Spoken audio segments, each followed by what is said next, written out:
ہم تو یہ سمجھتے ہیں، اور ہم گئے بھی تھے اسی بنیاد پر، کہ کسی شخص کے مکان کو گرا دینا جو اس کی ساری زندگی کی کمائی کی چیز تھی، یہ قانون کے خلاف ہے، اور جو کچھ کیا جا رہا ہے وہ غریب لوگوں کی کمائی اور ان کی زندگی کی پوری محنت کے وہ گویا کہ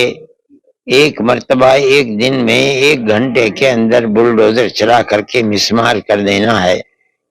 پھر یہی نہیں بلکہ جو کیس ہوئے تھے اس کے اندر ایسا بھی ہے کہ کرائے کے مکان میں آدمی رہتا ہے، اس مکان کو بلڈوزر سے گرا دیا گیا۔ آدمی اس کے اندر ماں بھی ہے، باپ بھی ہے، بھائی بہن بھی ہے، بچے بھی ہیں، بیوی بھی ہیں، اگر ایک آدمی سے کوئی غلطی ہو گئی ان سب کی دنیا کو جہنم بنا دینا، بے سہارا بنا دینا، یہ بلڈوزر کے نتائج تھے۔ اسی بنیاد کے اوپر جمعیت علماء جس طرح مصیبت زدہ لوگوں کے لیے سہارا بنتی چلی آئی ہے اللہ کی قدرت سے، اسی طرح ہم نے اس سلسلے کے اندر آگے بڑھ کر بہتر سے بہتر وکیل کیے تھے، اعلیٰ درجے کے سپریم کورٹ کے وکیل تھے جن کو ہم سامنے لے کر کے آئے تھے۔ ہمیں اپنے اللہ کے قدرت اور اس کی عنایت کے اوپر بہت زیادہ فخر ہے، اور ہم دعا کرتے ہیں کہ خدا کرے کورٹ سے اسی طریقے پر غریبوں کی مدد ملتی رہے جس طرح آج ملی ہے۔ ہم بہت خوش ہیں، ہم یہ سمجھتے ہیں کہ کورٹ نے بالکل صحیح موقف اپنایا ہے، اسٹینڈ اپنایا ہے۔ ایسے لوگوں کے خلاف کارروائی بھی ہونی چاہیے جن لوگوں کی دنیا کو لوٹ لیا گیا ہے، برباد کر دیا گیا ہے، برباد کرنے والوں سے اس پیسے کو وصول کیا جانا چاہیے۔ یہ موقف اگر سپریم کورٹ کا ہے تو ہم سمجھتے ہیں کہ بہت صحیح موقف ہے، اور یہ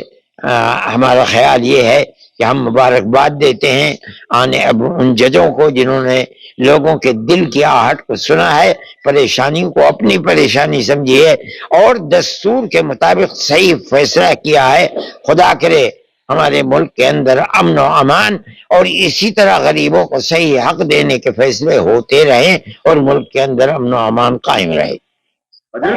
سرکاروں کو، جن سرکاروں نے بلڈوزر ایکشن کیا ہے اور لوگوں کو گھروں کو توڑا ہے، وہ اب ان لوگوں کو، ان سرکاروں کو سپریم کورٹ نے کہا ہے کہ معاوضہ دیا جائے۔ ہم یہ سمجھتے ہیں کہ دینا چاہیے،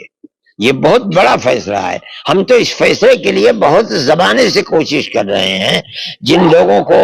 ہم نے جیلوں سے چھوڑوایا ہے 18 سال کے بعد، ابھی 3 دن کے بعد آئے ہیں، ان کی زندگی برباد ہو گئی ہے صرف اس بنیاد کے اوپر کہ ان کو باعزت بری کیا۔ اس کا مطلب یہ ہے کہ ان سے کوئی قصور نہیں تھا، اس کے باوجود ان کی زندگی کو برباد کر دیا۔ ہم کہتے ہیں، ہم سپریم کورٹ تک گئے ہیں کہ اس کا معاوضہ دلوائیے، ان کی زندگی خراب ہوئی ہے، ہماری اس بات کو سنا نہیں گیا۔ آج اس بات کے بعد ہم جائیں گے، پھر سپریم کورٹ جائیں گے، ہم کہیں گے کہ ان کی زندگی برباد ہوئی ہے، اس کا معاوضہ کون دے گا؟ سپریم کورٹ کا یہ موقف بالکل صحیح ہے کہ غیر قانونی طریقے کے اوپر اگر کسی کو اس طریقے پر برباد کیا ہے تو برباد کرنے والوں سے اس کا معاوضہ لینا چاہیے۔